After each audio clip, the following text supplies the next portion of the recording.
This program is presented by University of California Television. Like what you learn? Visit our website or follow us on Facebook and Twitter to keep up with the latest UCTV programs.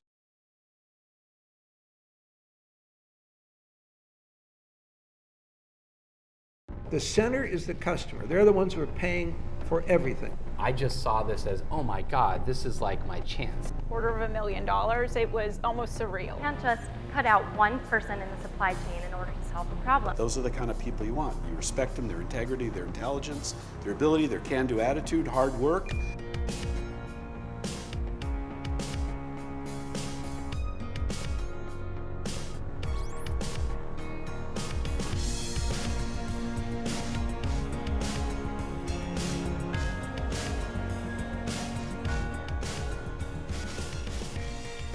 All right, welcome to the last installment of the Spring 2016 UC Santa Barbara Distinguished Speaker Series. I am John Greathouse. You can follow me on Twitter at John Greathouse. And tonight, this is a special night. This is being sponsored by Big Speak Speakers Bureau.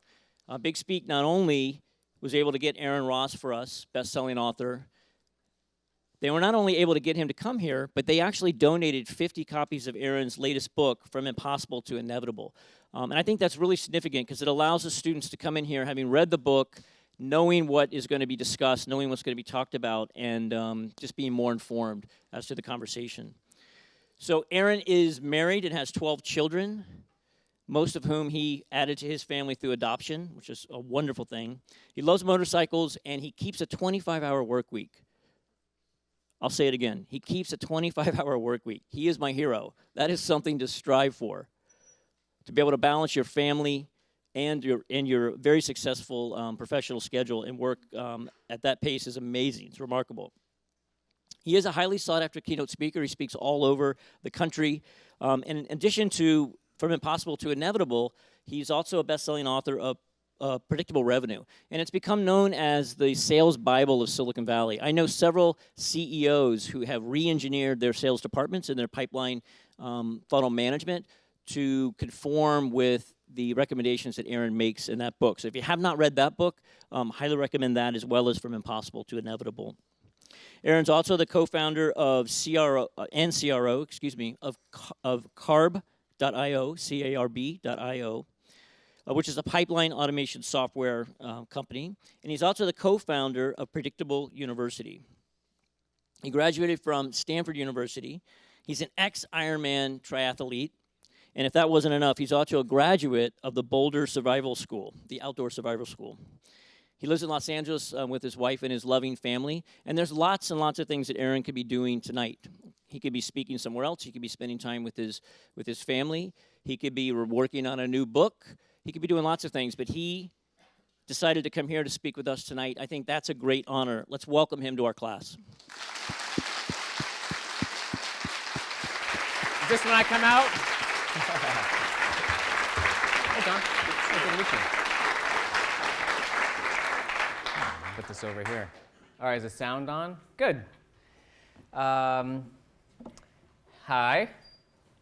Hello. Hello. You know, I'm actually not a big social media person, but I am on Twitter, MotoCEO. Actually, I picked up the last maybe couple months Snapchat. It's pretty, I don't know, I use it here and there.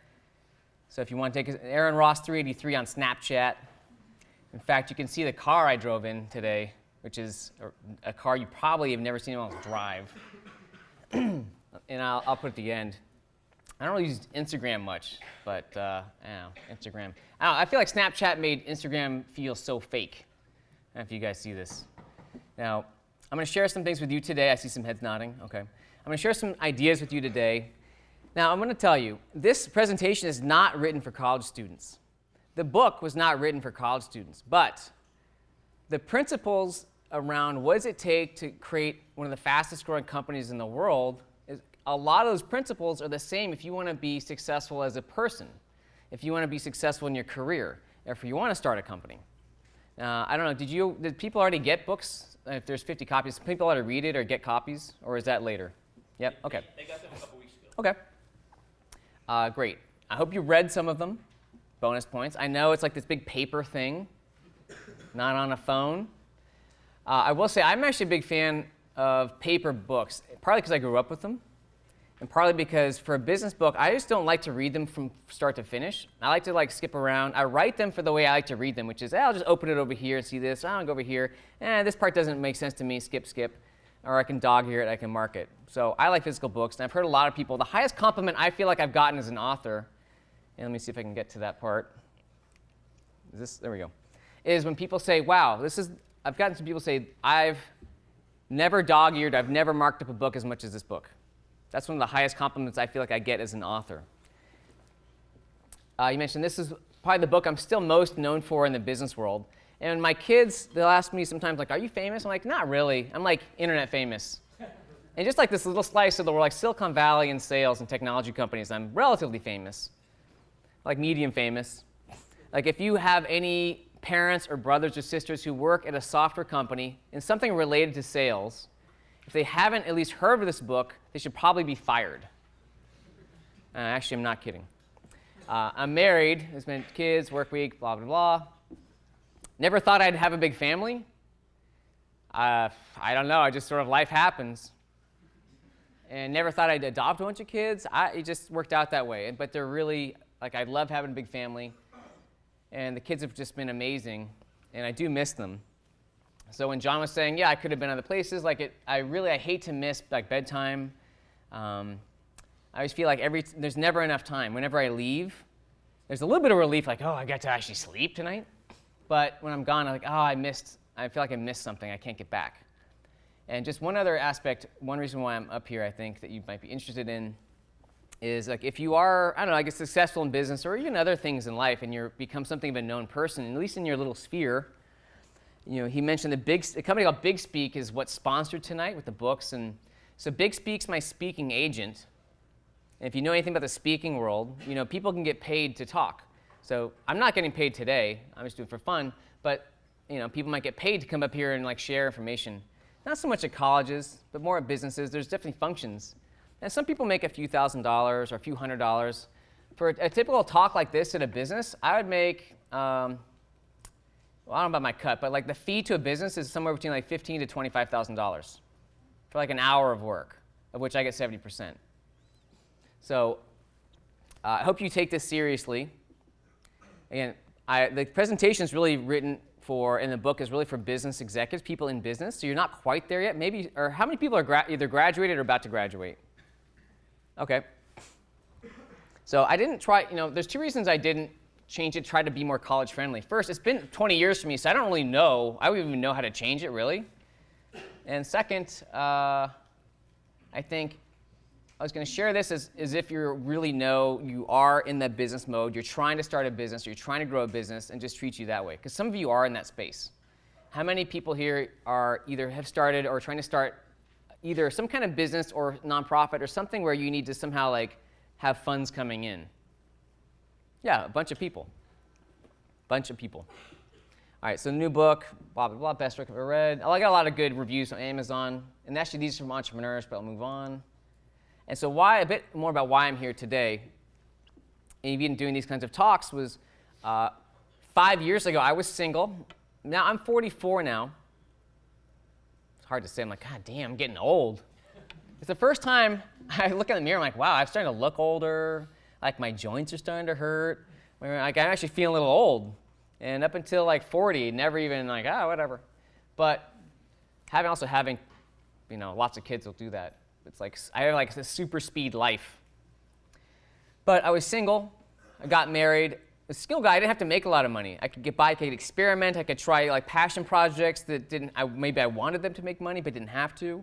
And it wasn't until I got married and had a lot of kids, I'm like, oh, I have to make more money because I need to get a bigger place to live. Or a kid is not, it just doesn't work. This one kid doesn't work at public school. I need to get him in a public school, or we need to, there's legal bills, all these things. I have to make more money. It's not an option.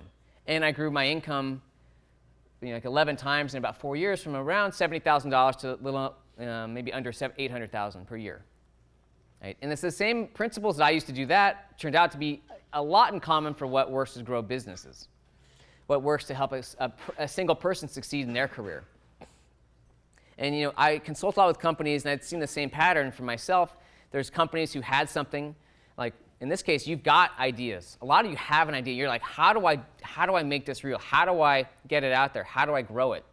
And what's the difference between a company where it succeeds and happens versus where it doesn't? Right? And this new book is really about distilling a few of those key principles to help people who have an idea and you've got something. It's not a book for how to start a business. It's really a book more like you have an idea. How do you have it grow? Especially how to have it grow past your friends and family. Because friends and family don't count. Your mom's always going to buy whatever you do. Or your friends are always going to subscribe to your crappy blog or crappy video channel. And some of the companies I've either worked at or my co-author Jason Lampkin worked at or advised, or some of the fastest growing companies in the tech world, which means some of the fastest growing companies in the world. Now, I don't know if as a senior or junior or sophomore, the words like revenue, maybe you don't even understand what the word revenue means. But these are companies that went from $1 million in revenue to year up to $100 million in 2 years, or Salesforce is now actually an $8 billion company. These are big companies. These are the companies, a lot of the fastest growing, the people who start companies who want to emulate, they go to these companies. All right, so the book is written into 7 sections, and each section has a painful truth. These are, again, there's 1,000 ways if you go on the internet and you look for useful advice on sales or growing company, there's infinite great content around how to start a company, how to sell, how to grow a company. There's too much good stuff, and there's only going to be more. So how do you figure out the few most important things going to get the biggest difference? That's what our goal was with this book. What are the most common problems that people suffer from? And if you can only do one thing or 2 things, what are those things? To sort through the noise. Okay, so this first one, the most common problem people face, and this is for sure going to be a problem that you will deal with right now in the future as you're growing up, is you want to grow or you want to be successful, but you're not ready to grow. And generally, we call this idea of how do you nail a niche. I'm going to skip this a bit. So when you're not sure exactly what you're doing or who you're selling to or why they want what you want, why they want what you're offering, whether it's a product, whether it's a nonprofit, whether it's you're trying to get a job, it doesn't matter what you're selling. Sales is a life skill, and we'll get to that. But if you're trying to do this, maybe you're trying to get a date, I don't know. But when you're not really sure, you end up with a vague idea about what you're trying to accomplish and how you're trying to help people. And this doesn't just look like jargon, it is jargon. This doesn't mean anything. Maximizing the return on investment in the cloud, blah, blah, blah. This means I don't really know what I'm doing. I can do anything for anybody. Which means I'm not specializing or being an expert at anything. So this is a sign you haven't nailed a niche. You haven't become an expert, a specialist at being great at one thing. Really means that being great at solving one kind of problem. And you end up sounding like, when someone asks you, what do you do? You're like, well, I'm studying English and math, but I want to do travel, and I'm really good at video, and this, that, and that, the other, and I do cricket, and I'm in athletics. It just ends up at the top. This is an old cartoon from the Far Side. It says, this is like you saying, it would sound like this. You're trying to communicate this idea, and you're like, okay, Ginger, stay out of the garbage, Ginger, or else. But what comes across to the person who's listening is blah, blah, blah, blah, blah, Ginger, blah, blah, blah, blah, blah. Because you're throwing too many things at them. You can do all these things. Again, especially as a student, you're like, wow, what do I want to do? I want to do all these things. Or often as a business where you can do a lot of things, you haven't really grown up yet. And the more things you don't want to miss out. Like, oh yeah, we could do this. We could do video. We could do audio. We could cut that. We could do, whatever. What do you need? We could do that. But you're just confusing people. And it's not until you really realize what's the problem you're solving.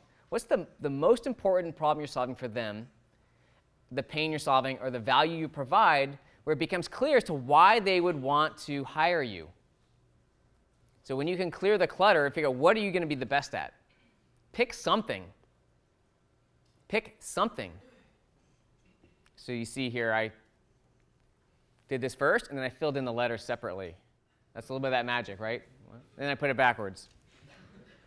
So when I talk about nailing a niche, In business, the word niche tends to be, I think, thought of as like, oh, we're thinking small. Like, small. But in this case, niche means focused, right? It's about, yes, you have a lot of interests. It's sort of like, yes, if you're on social media, you might post on all of them. It's so scattered. Like, pick one primary one to focus on and get really good at before you branch out, before you scatter yourself. If it's a bunch of majors, if it's, whatever your interests are, ultimately, it's great to try a bunch of things. You have to figure out what works, but you need, at some point, you're not going to be successful in the way you want, or whether it's your nonprofit, your business, your app, your this, that, the other, until you pick something and you can be great at it, your thing. It says it's easier to be a big fish in a small pond. Or to be successful, you need to stand out from the crowd. How can you be a big fish in a small pond? And it's easier to make the pond smaller than the fish bigger. So in other words, if you have an app and you're trying to do like everything for everybody, it's like a photo app. Photos. You can do photos with everything. So how can you narrow the focus for what the problem is you're solving so they can really crush it for one type of user, one type of customer, rather than trying to serve too many? Now, examples of being successful by starting small include some of the biggest companies in the world where they had a big vision for what they wanted to do. You might want to change the world, but unless you pick some small area to get started with, you ain't going to change nothing. You'll just sit there and dream about it all day or spin your wheels. So Amazon, they started with just books. That's still a big market, but he always wanted to sell everything. Or Facebook just started with Ivy League schools. Zappos shoes and Salesforce with sales-related tools. So again, it's okay to have a big vision. Don't let the fear of missing out stop you from picking one thing, next thing, to really dig into and get to be really good at. Or pick one thing, if it doesn't work, move on to the next. But if you sit there, spin your wheels on all these things you could do, you're never going to get traction. Now, what I would tend to look at as a company or individual is, in the past, when you've had customers or when you've had projects or whatever it is you do, when you've been involved with teams, what have you done that has contributed the most value to other people? When you've been a need to have, they needed you. It could be a job, a class. You weren't a nice to have. If you're nice to have, what happens in businesses, if I'm a business who's buying software, if you're something, you have a cool app, and a bunch of you probably have created cool apps that people aren't buying because they're cool, but I don't really need them. I like it. What do I do with that, though? How is that going to help my business? So again, it takes way more energy than you realize for at least a business to buy something and implement it and use it and get value from it. Which means that if it's not a need to have, if it's just a nice, it's going to fall off the priority list. And this is about learning how do you solve problems for people? I know you want to save the world, but what's the problem you're going to solve? I can't remember where I learned it, but rather than thinking about what do you want to do with your life, think about what kinds of problems you want to solve. Here's an example. My daughter Aurora is 13. She loves donuts. Who doesn't? And she used to say, "Hey, Dad, can you take me to donuts?" And I'd say, "No." Why? I don't know. But when she, again, she learns this stuff, and she said, "Hey, Dad, wow, when we've gone to donuts, those have been some of the most fun times of my life. These are lifetime memories." And whether she's being serious or selling to me, I'm like, "Oh yeah, okay, I get it. Okay, let's go," because she's speaking my language. One more story, and of course, I only want to strangle her once in a while. She's a fantastic, fantastic kid. Very impressive, and she's so fun. She's the most fun of all our kids to play with, really. She's on YouTube. She'll be a social media star, TV star at some point. She wants it to be yesterday, but someday. But she also came to me and said, "Hey, Dad, at Christmas I got all these iTunes cards, $150 of iTunes cards. Would you buy them from me? And if it's Amazon cards or some gift cards, sure, I'll buy them. We could use those all day long. But with iTunes, I'm I don't know. I don't spend money on iTunes, $3 a month, if that. So I'll buy a $25 card, but the rest is sort of on your own. I don't know." And then she came back a few days later or a week later and said, "Well, hey, Dad, we do Friday night movie night, and there's a bunch of classic movies that we want to get we haven't gotten. Did you know you could actually use these iTunes cards to buy the movies?" And I was like, "Huh? You're right." And I bought the cards, and we used them to get the movies, and she turned it around for me to see it as a need to have rather than a nice to have. Now, it'll never be that easy for you. I guarantee you, it will never. It's not. But the principle is the same, which is how do you get inside the heads of the people that you want to sell to, and sell in the best meaning of the word, where you're trying to persuade, inspire, or help. Because we all have friends who are trying to inspire them or sell them on breaking up with that horrible boyfriend or girlfriend, or whatever the horrible situation is. How do you sell them on helping themselves? Same idea. Sales can be about selling someone on doing something better. Use this software to improve your business. Hire me because I'm going to be of value to your business, right? And the book goes into more details on like how would you nail a niche. This is just spreadsheets and things, but the idea is to take all these problems you could solve or are solving and break it down like into smaller pieces, many like more smaller problems, and then prioritize them based on the best chance of success you have, right? When you sort of think about general, like I want to change the world, I want to like help kids, I don't know, okay, what does that mean? And try to make it more concrete, something you can take action on, something you can do about. All right, that's the first one. So I mentioned 7 parts. Second painful truth is overnight success is a fairy tale. Now, once in a while, it happens enough, and the social media picks it up so that some kid at 11 years old writes an app and makes $1 million. And then suddenly, oh, everyone's failing.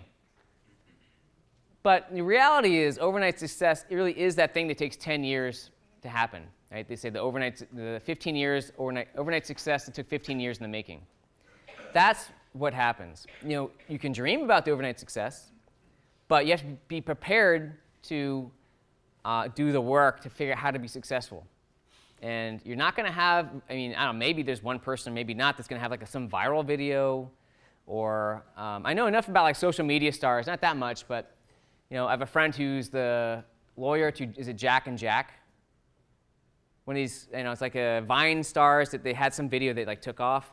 There's a few of those people. So maybe it's like a 1 in 100,000 chance. Like it happens enough, but you should go for it, but you can't count on it. So in this case, the idea is how can you until you can create a predictable way to generate opportunities for yourself, you're going to be at the mercy of fate. So for example, let's say that you want to sell a new water filtration system to governments. Right? You're not going to, maybe you get written up on Huffington Post and you get a bunch of calls, but at some point those calls will stop. So if you don't have a way, you call it to generate leads, right? Opportunities, which is some way to say, look, what if you had a way to generate 4 meetings a month with governments to sort of sell them this water filtration system? Right? Some system to do that, to make it predictable, so you can count on always having those opportunities, whether you're raising money for a nonprofit, whether you're trying to sell someone an idea. And I say there's these 3 types of leads. So the lead is really like an opportunity. It's an opportunity to call it like pitch something, in this case. And pitch, again, positive, if you're trying to sell yourself an idea or a product. Politics is selling all the time. The best salespeople in the world were like Gandhi, JFK, Elon Musk. And we'll get to that, but selling is a life skill. If you don't know how to sell yourself an idea or product, you're not going to accomplish anything in life beyond the minimum. So there's 3 kinds of leads here. And like at home, we've got these 3 kinds of princesses. Now, they each have their pros and cons. There's the little girl princess, the classic. Then there's the grandpa princess. Definitely has some cons there. And then there's the little brother princess. This is what happens when you have an Aurora who has too much time and access to makeup and a little brother. That's Maverick. And each have their pros and cons. And likewise, when you're trying to generate opportunities for yourself, there's these 3 types that you need to know about to categorize what is going to work best for you. Word of mouth, which means reaching out to friends, family, your networks, usually where you begin. Start with your friends, people who know you, friends of friends. And then at some point, either if that's not working or you've sort of like tapped that out, you might do some kind of mass marketing, Google ads or social media. That's another type. And there's a 3rd type, outbound prospecting, outbound sales. People tend to be afraid of this. It might be the idea that you have to pick up the phone and call someone you don't know. It might be walking into a shop with someone you don't know. But this is like, hey, you're putting together a targeted list of the people you want to talk to or companies you want to talk to and going after and figuring out how to talk to them. So it's probably the last place most of you would go, but one of the most important skills to learn at some point. So start with word of mouth. It's the easiest. Don't be, and naturally, I think people end up with like the marketing, or call it social media. Don't be afraid of prospecting or sales. I'm going to skip through a little bit of this stuff, except for the idea on the word of mouth side. You know, the book, we want, again, predictable ways to generate opportunities, right? So if, again, or if you were trying to get in front of, who has a business here? Who has an app? Yeah, what kind of app? Well, we have a starting business. It's a startup. Yep. It's a water sampling equipment. Oh, that's pretty close, actually. Huh? Water sampling. Who do you sell to, or would? Our niche market is academic research laboratories.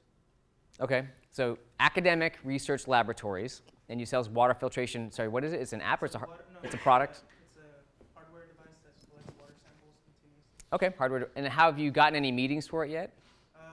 No, we just had the MDC competition, and we won the MDC competition, but we're still trying to find some angel investors. So, let's go, perfect example. This works. All right, you should start. So basically, if you couldn't hear it, water filtration system. They'd sell it to academic laboratories. They just barely started. They just won a competition. Congratulations, by the way. I never won any competition, so you're going to do much better than me in 20 years. But where you would start would be people here on campus, right? Is there a laboratory here on campus? Yeah, that's the first place you go knock on their door. And then after that, you're like, who's next door? Is there another college nearby? You go like, we did Oregon State. okay, where you know people. After that, you might start posting here, or are you already posting on Instagram? Or Not okay, you might be posting on social media. But then that's not going to get you that far. Maybe at some point you say, look, what are the other colleges we need to talk to? The other academic laboratories we need to talk to. And why aren't they? If they're not calling us, how do we go call on them? That's where you would make a list, and whether it's through email, friend, phone call, you go talk to them. You need to go. Don't wait around for the phone to ring. This is where this idea that overnight success. Oh, we just put up this blog post or this social media, YouTube video, and like people are going to call us. It doesn't work that way. You have to go out and make it happen. And so with word of mouth, those networks, when you can, probably one of the number one points from tonight, if you remember it, is this idea they call it customer success. And it's simple, right? The more successful you can make your customers, the more likely they're going to refer others. But when you can systematize this, and you say, all right, we know who the best customers are, we know how to find them, we know how to they buy, but we know how to make sure they get value from it. Because it's too easy to assume they're going to know how to do this. Because how can you walk them through the process and make sure they not only buy it, but they get the results they want, and they appreciate it, and do that in a systematic way so your customers are happy. And when they are, you get better case studies. They call them case studies and testimonials or references. So when you can publish stories about them, so you have better stories to publish, or when other laboratories want to buy it and they ask, well, who else is using it? And you tell them, they can call those people, and your customer will say yes and give them a thumbs up. Because if you don't have happy customers, you got nothing. You might have to, by the way, don't be afraid of starting with unhappy customers, because sometimes you have to get something off the ground and it doesn't work for a while and people just don't like it in order to get to the point where you know what to build. Don't be afraid of some failure. Marketing. So remember, we're trying to get these meetings. One way we just go ask our friends. Another way is through marketing, where ideally you try to find a way, it's called a funnel, to say, look, if we do 20 posts, or we do 10 webinars, we do 5 events, some number of marketing activities, and there's all kinds, right? There's PPC, it could be social, there's events, there's webinars, all kinds of things. If we do 100 events and 500 people come, then 10% of them are a good fit for our product, and then 50% of them actually are interested in buying it. And you're trying to get to the point where you have some predictability. You can say, oh, okay, if we do 10 events, we're going to generate 2 customers.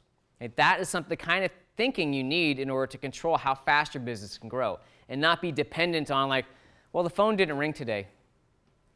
Okay, so what are you going to do? So I mentioned word of mouth, marketing. Marketing is like one-to-many broadcasting. Now, prospecting is really my specialty. I worked at a company called Salesforce.com, and I created this called Outbound prospecting system that helped them add $100 million in a few years, and since then probably like $1 billion to their revenue. I don't know if that means anything or not, but it's a lot of money. And this system works where, again, let's say there's let's say there's 1,000 academic libraries in the United States, laboratories. It's all right. There's 1,000 of those let's just like get the whole list.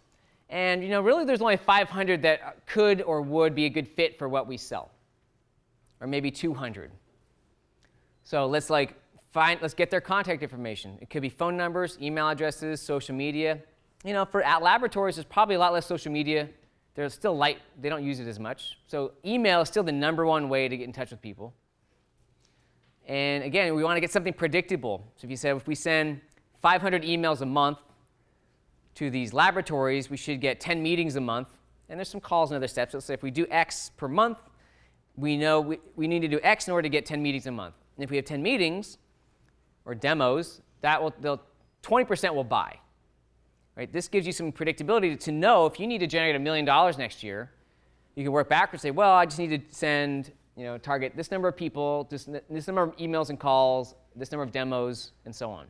Right? Some predictability, so you're not guessing all the time. You don't want to, when you can help it, you don't want to guess with your money, because if you have a business or you have a nonprofit, does anyone here, they've started or you have a nonprofit you run? Maybe not. Nonprofits are tough. They are tough. And you think, is there someone here? Oh, he's hiding. Yes. All right, what kind of nonprofit? It's a volunteer organization. I don't think the mic's working. Volunteer organization. Okay, what's it called? The Welsh Foundation. The Welsh Foundation. Welsh? Yes, Welsh. Welsh Foundation. On a scale of 1 to 10, 10 being impossible, how hard is it, or how much do you enjoy raising money for it, or keeping it financially sustainable? So 1 is like a joy, it's super easy. Yeah. 10 is like, this is so freaking hard. So we actually don't raise, we don't do fundraising. That's not our primary objective of the organization. It's primarily to encourage individuals to become active in the community and volunteer for events and that sort of thing. Okay. So no it's fundraising. Like all volunteer. You don't really have to deal with money. Correct. Yeah. Okay. That's one way to do it, right? Because it could be a pain in the ass. Generally, at some point, if you want to take something bigger, and not that everything does, you end up having, money is always very important. Like I'm sure there's things, movements that help change the world and help change people's lives. And ultimately, at some point, money is usually part of that, to take something and make it bigger. But it's tough. And if you're fundraising for a nonprofit, if that's involved, this is the same idea. Or if you're trying to raise money, or a Kickstarter campaign is more like the marketing part. Right? This is like a Kickstarter campaign. I'm trying to collegeify my talk.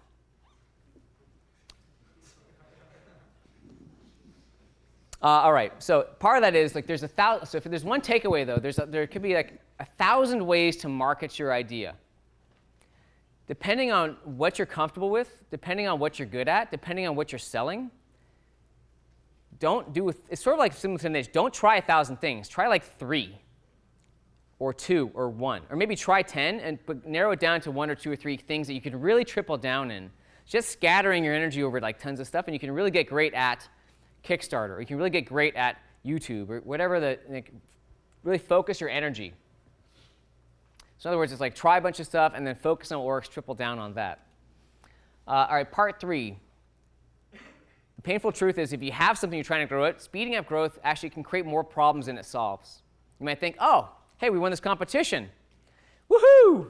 And then next day you're like, oh, wait, now we got to do something with this, right? Are you more or less stressed today than you were a week ago? Before you even entered the competition, because that's a whole other stress. Way more stressed. Who thinks if you have a company, has anyone here raised venture capital or raised outside funding? Yeah, John. Okay, wait a sec.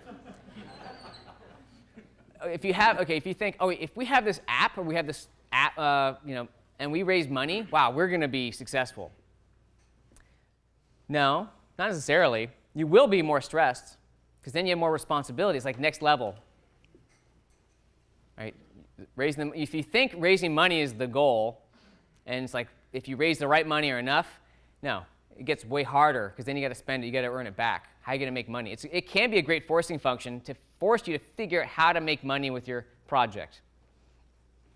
So again, an example of trying to go faster, whether that's growing sales, whether that's getting out there, whether that's raising money, whatever that is, or turning your dream into a project, it first creates more problems, but they're better problems.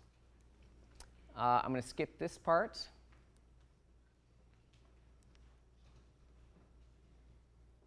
So this is like tips to a sales leader of a company from a successful VP of sales.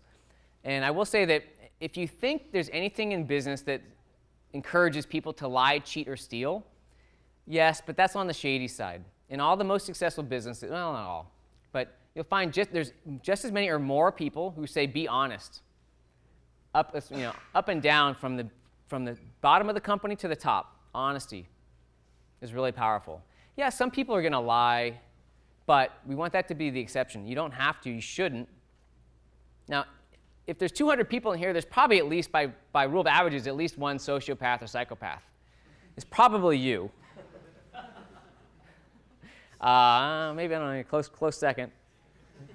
But there's always people who they can't help but lie. But honestly, it may be scary to admit sometimes you win a competition, but suddenly then you realize, wow, this product doesn't work the way we thought, or we're about to raise money, but wait a second, something fell apart. But honesty is really important, especially in businesses, especially in sales, and especially in relationships. Who here has a girlfriend or boyfriend? I know you get hookups and things, but if you have someone that is more your, how many? And I'll bet most of you who hold your hand up, there's probably something you'd like to tell them that you're holding back on, if you're honest about it. Better to tell them and deal with it. One last thing on this slide. Actually, we're going to get to the next one. Sorry. There's a lesson here. I'm going to repeat it in the next section because it's so important. So I'm going to wait on it. One more thing on this: how to grow what you do. Focus. Honestly, if there's probably one word today that I would take away, it's really about focus. Doing fewer things better. So that's the kinds of opportunities or problems you're looking to solve, the way you're marketing them, and sort of what you're doing every day. Now, in a sales team, the way that sales has always worked, has anyone here had a sales job on campus or before? Okay, it's a bunch. Did you have to do your own prospecting for whatever you did? No? Good. People are learning. But traditionally, when I did sales at Stanford, the Stanford newspaper, and it pretty much sucked. But I don't know. I just want to try it. I had some friend who tried it, and I had to find out my own leads and try to close them. And I wasn't very good at it, by the way. And most sales for hundreds of years has been you're in sales. You need to do your own prospecting or find your own customers to sell or close. And this is what I'm probably the number one proponent to be telling people there's a different way, is that as you start to build your organization, and it's not just in sales, it's every part of the company, really. And just for some reason, sales is the last one to do it. You want to have more of a team. It's probably going to sound stupid simple to you, I hope, but most people, Fortune 5,000 executives, build sales teams based on you're a salesperson, you need to go prospect, you need to get your leads and close them. That's how most businesses do it. But what you need to do is actually have a team-based approach where you've got, in means there's a team of junior salespeople who are responding to people calling you, like inbound leads, people calling you on the 800 number or off your website. It's different than an outbound team of people who are doing the prospecting. Right? They're putting that list together, they're calling, emailing, social media, whatever, to reach out to those people who aren't calling you. And that's, again, different than people who are assigned to signing up new customers. And those are different roles than people who are maintaining the current customers, making sure they're happy, or sort of offering the new products to buy. Now, it may seem really simple. Like on a sports team, you've got forwards and halfbacks and defenders and goalies, and all right, people don't do it this way. I don't know why. I think it's just habit. So this has been a revolution in the sales world, that you have prospectors who prospect versus closers versus this, that, the other. But the principle is, when you have enough and you have a team of something happening, and this happens in engineering, is people do fewer things better. Or have divide and conquer, so if everyone's doing fewer things better, less juggling, less multitasking. Now, if you're one person or two people, the way you would do this is you would look at focusing time on your calendar. So let's say that you're trying to build an app. You're like, I just can't get the time to build this app. Okay, well, when I wrote this last book, I blocked off Wednesdays as my writing day. Because I can't do it like an hour here, hour there. I just can't. So again, I took the principle of specialization, I did it with my calendar, where Wednesday is writing day. Or for some people, you just block out time in a calendar for that thing that you need to get to, but you can't seem to get to. That's how you start with this idea. And you can use it tomorrow, whether it's studying, getting something off the ground, getting a job, learning a skill you've been putting off. Okay, so that's one of the ways you make it easier for you to grow your business, or grow your project. Just focus on a key thing that you need to do. Now this is, I think, a really important lesson for especially younger entrepreneurs, whether you're doing anything, is that it's hard to build a big business out of small deals. If you're selling people do it. Now, I'm from the business to business world, which means I'm used to selling to businesses. And so a business, there's business to consumer called B2C, where most of you are consumers. You buy an app off iTunes for $1. I'm more used to saying, all right, you've developed an app. How can you, instead of selling on iTunes for $1, which is great, as long as you have that funnel working, what if you could take that and take it to a business and sell it to them for a subscription of $10,000 a year? So they're just different. Businesses have money. They like to spend money if you can solve a problem. But either way, the idea is you can start with small deals to get started. Either you have free users, or they're $1 or $50 or whatever, just to get off the ground, do anything, whatever you got to do. But as soon as you can figure out how to do bigger deals, on the consumer side, it usually means going to some sort of bigger, called distribution place, to a big partner, right? If you can get it through someone who's going to sell it for you. Or obviously, if there's, I'm trying to think of a popular, the New York Times. If you can get, that's not a good example. I'm trying to think of a good, channel partner that they would recognize. BuzzFeed, okay. So if you get this app and it's working, and it's they're all free users, you're not making any money, but it gives you the credibility to go to a place like BuzzFeed or some big media outlet, and they're like, this is, yes, and we're going to promote this because you've proven this is cool, and it gets you to a bigger deal, a bigger partner who's going to promote it for you, and maybe there's a way to make money. Then that's how you make money or make an impact with whatever your project is. If you're selling to businesses, again, you might do, hey, $10, you make some website and you charge people $10 a month for the thing to get started. You ain't going to make any money at that, but if that gets you to the point where you got enough proof where you can sort of repackage it and read the book and learn how to, or it's all online, but read how to, it's not that big a leap.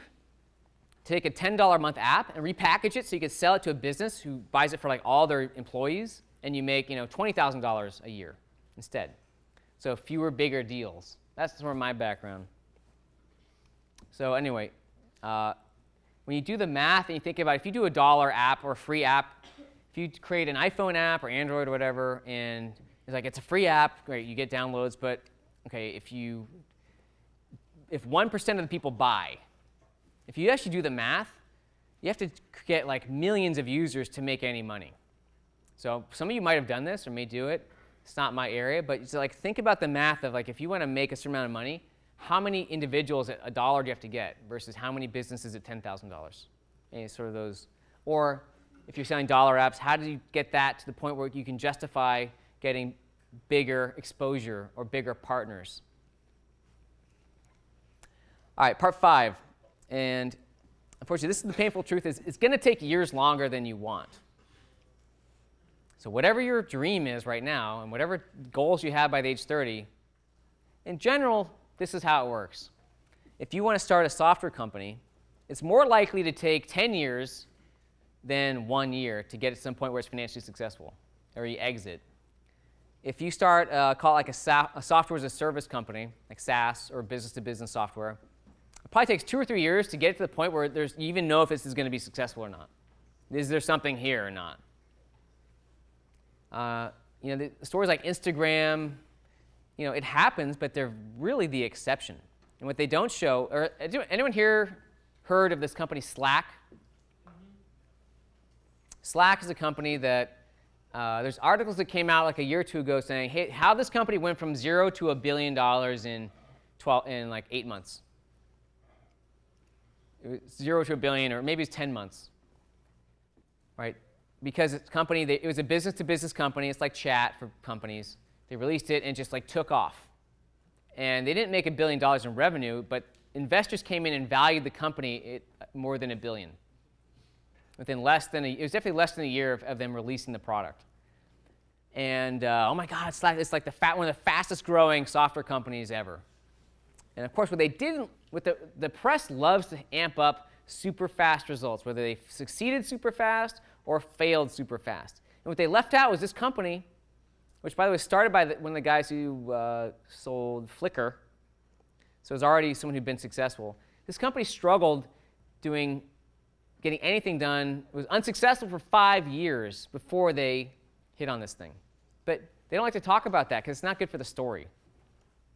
All these overnight successes leave out the usually years of hard work that people put in to get to the point where it was successful.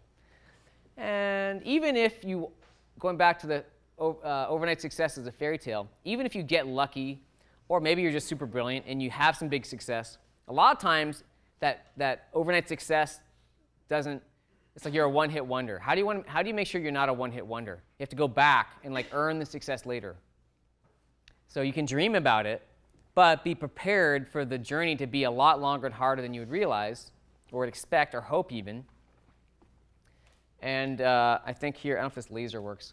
So there's these different paths. I think this middle path, like straight line to the treasure, but I do my own art. The straight line to the treasure is sort of like your dream. Oh, I wish I could just make $1 million next month, or change the world, whatever your dream is. And you think, well, but it'll probably involve, like, I got to get like a job, and then I got to do this, and I got to climb these mountains, and then, then I'll, make it. The reality is, you start off and you're like, end up wandering in the desert in circles for years, and then you're like, oh, okay, I get out of that. Oh, damn it, there's this dragon, I'm getting toasted, and then, got out of that. Damn, I landed in the volcano with the lava. It's just like this, the journey is way harder and longer than you would expect. And again, this is something that now, 20 years later, I would not have really appreciated, but it's harder, but also the value is often you don't get to success with going through those tough times. Like those tough times are what help make you successful. And whether it's in personal, I don't know, you guys are probably too young, but is anyone here married or already divorced? Some of the things I learned most when I had my first internet business fail, super hard, but I learned the most from that. Or when I was married before and I got divorced, I learned a ton from that. It's incredibly painful, but sometimes it's those things, we learn a lot more from our failures than from our successes. So easy to say, it's hard to remember when you're in the hot coals. And something that exacerbates this problem, because this is really more of an issue around like expectations and determination and persistence, because you're thinking, okay, I should have this app created in I should be like at 10,000 users in 3 months. And when you've got 10 users in 3 months, you're like, oh my God, I'm failing, I quit. I'm going to go do something else. But the reality is, again, if you just keep plugging, maybe it should take you 3 years to get to that point. These unrealistic expectations. So part of this is, I call it the reality distortion field has been created by social media. It's really accelerated it because we're surrounded by stories of people's success, like our friends, family. Someone got this app on the App Store's #1, or someone sold this company, someone got this job, someone has this incredible girlfriend or boyfriend. They're killing it. Why am I struggling? Why am I struggling when everyone else is crushing it? Right? Do people in here feel that way? It's okay. Yeah, you don't have to put your arm up. You probably do. In college, you can't help it, can you? Unless you have no goals. And if you had no goals, you wouldn't be here in this program. Seriously. We're surrounded by success, but you have to remember that it's called a reality distortion field, because the only thing people generally post it's mostly good news, because it's exciting to share. And yeah, you might want to look good too, but it's also exciting. When you're arguing with your girlfriend or boyfriend, how much do you want to like stop and be, wait a second, I got to post this? So not only can it be embarrassing, it's also an invasion of their privacy. Plus, it's not like appropriate. You're not going to like stop and do it. So there's plenty of reasons why most social media we see is positive. What you have to remember is everyone you see who's succeeding is also dealing with a bunch of shit too, but they're not posting it. They're not. Whoever here got like the prime McKinsey or like won the competition, right? He said, now I'm way more stressed. By the way, it's a better problem to have, right? Growth creates more problems. It's a better problem. It's still a problem. So it's not like you're going to get there, even make a lot of money, and be like, oh, now I can just relax and coast the rest of my life. It doesn't work that way. So that's why I say we have this anxiety economy where everyone's like anxious because they're not doing enough, they're not succeeding enough. My thing isn't good enough. And it may not be, it may be crap, but it's exacerbated by all the stories, and you may realize, wow, I'm only in year 1. It probably would take me another year to get this thing to the point where it's not horrible and people actually really like it. It took me 2 years to co-write this book. I didn't think it'd take that long, but okay, so the years thing, I mentioned too, a software company might take 2 years to get off the ground to the point where you know if you got something. Or it might take 5 to 10 years to go through the point of starting it and growing it and then selling it, and so we call it an exit, and making money off of it. I have one of my friends from college who's been working on a software company for like 15 years. And he's still not quite to the point where he could probably sell it, but not as much as he feels like it's worth. 15 years. All right, last couple bits of the book is really not so much about sales and marketing, but about people. Some of this may or may not make sense to you today, but it's really helping you understand if you get a job, how do you think about being an employee? How do you be successful in your career? Now, part of that is understanding how managers, owners, or bosses, or executives think. Because if you don't understand how they think or what they want, and you won't at first until you are one, but at least it's like how to stop being very selfish and balancing being selfish for what you need with how do you give them what they need. Now, the painful truth of part 6, this chapter is really for like business owners and executives and managers. So in this case, this might be a few of you, but the point is, even if you're going to be an employee or student, how do you see how they think? And the painful truth is your employees, again, let's assume you're all CEOs or managers. Your employees are renting, not owning their jobs. In fact, if there's teachers here, most of your students are renting, not owning their classes. What does that mean? Okay, you don't have to read this, but in the book, there's a letter. In fact, I've had a bunch of people say this is their favorite part of the book, but this is a letter from an employee to an executive. It's a letter from an employee to a CEO. Let's call it that one. And the letter says basically, Dear CEO, I really enjoy working here at this company. By the way, how many of you are interning or working at some place right now? Okay, a bunch of you. Okay, so maybe let's see if I get this right. I really enjoy working here. I like the people, good opportunity. I believe in what you're doing, but I don't feel heard or appreciated. I don't feel like my ideas are being respected or taken seriously. And you know what? If I had the right opportunity, I would crush it. Dear, or your best employee. Or was I pretty close? I've been one. But what would the flip side look like if the CEO wrote you a letter back? Right? Because I know a lot of companies say, well, our younger people, they want to be promoted every 3 months. Like, they need this, that. All right, well, if a CEO wrote you a letter back, they would say something like this. Dear employee, I appreciate you working here. I wouldn't have hired you if I didn't like you and see the potential for you to add value to her, or to be successful here. Dear employee, I believe in you. Right? I wouldn't have hired you otherwise if I didn't think you had a lot to add here. I didn't think you could be successful here with us, whether it's as an intern or a salary employee or whatever, or a volunteer. I know you get frustrated. I'm not dumb, but you're missing out. You're not taking advantage of your opportunity here. You don't realize how big your opportunity is here if you really go for it. And if you're the type who's waiting to be told how to be successful, if you're waiting for me to tell you how to succeed in terms of leapfrogging in your career the way you want to, you're missing the whole point. The people who leapfrog in their career, however you define career, because some of you may not go into companies, the people who leapfrog in their vision of success are the ones that take the initiative. They don't need to wait around to have their hands held. They go and make it happen.